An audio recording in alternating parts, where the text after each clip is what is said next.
San Francisco, day 0. The city erupts into chaos as the infection spreads. Streets overflow with screams, smoke, and the undead. Shang-Chi and Katie Chen run through the collapsing city, dodging falling debris and lunging zombies. By their side is Agent Jimmy Woo, fighting to keep everyone alive.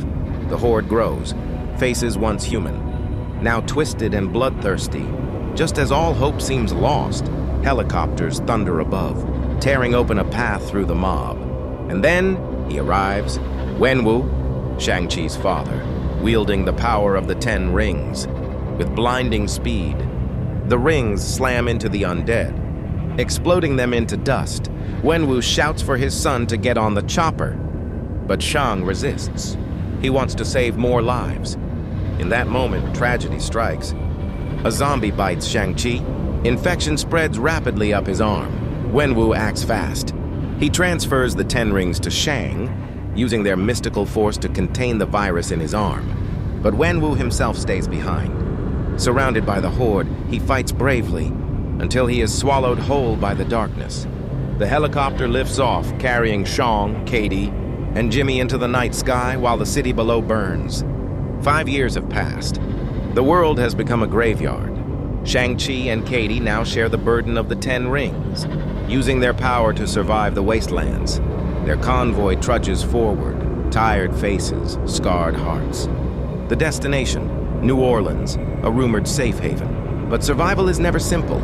On the road, shadows emerge, what seems to be a biker gang. But they are no ordinary raiders. Their forms shift and twist, Skrulls. A bloody skirmish erupts. Shang summons the rings, launching glowing arcs that slice through the enemy.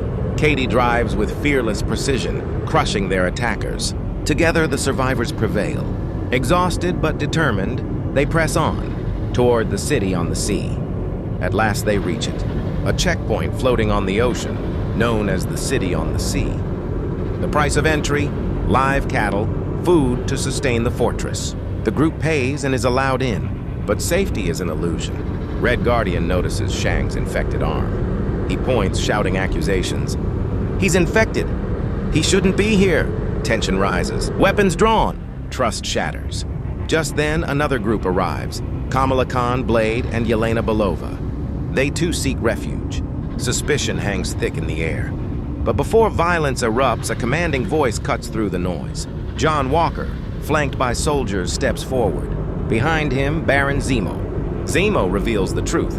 This city is no city at all. It is the Raft, a prison now repurposed as sanctuary. With reluctant acceptance, both survivor groups are ushered aboard. Yet even here, behind steel walls, danger lingers. Inside the Raft, alliances are fragile. Survivors watch each other with suspicion. Red Guardian continues to press Shang, convinced the infection will spread. Yelena Belova, weary and weak, struggles to remain strong.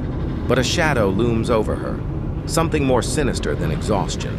Meanwhile, Zemo rules with an iron hand. His safe haven feels less like salvation and more like a prison. And then, the alarms blare. Somewhere, deep in the Raft, security has been breached. The storm hits quickly. Xu Wenwu is gone forever, devoured on that first night. His memory haunts Shang-Chi. In the chaos aboard the Raft, John Walker charges into the fight, only to be torn apart by zombie Namor. The Atlantean king now twisted into a monster. And Yelena Belova, once a fierce Black Widow, makes her final stand, already weakened. She sacrifices herself, going down with the Raft to buy the others time. The survivors watch, hearts heavy, as their numbers dwindle. Hope flickers like a dying flame. Shang-Chi grips the 10 rings, staring at his infected arm. The weight of leadership, the burden of survival, and the shadow of the undead hang over him. The episode closes with a haunting truth. On land or at sea, there is nowhere safe.